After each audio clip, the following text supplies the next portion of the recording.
So this house is a classic flip. An LLC company out of area bought it like 6 months ago for a little under $1.1 million. Now they put it on the market for $1.5 million. But they've done some really nice things. Even with the older floor plans, there's not much you can do. This is the old galley kitchen where it's very narrow. But they put in great cabinets, great counters. They redid all the floors. Come with me and check out the living room. Some of these traditional floor plans with the sunken living rooms, it really makes the place feel bigger. This is 1,800 square feet, and it really feels like 1,800 square feet. You got higher ceilings. Sometimes they paint the darker wood. It all depends on your personal preference. But they've updated the fireplace. This is really making it more modern. But we'll go check out the primary.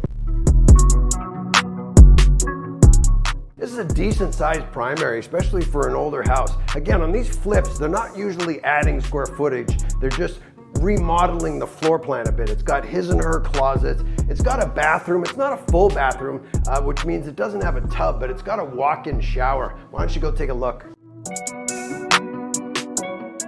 Really tastefully done. I'll take you in the backyard area.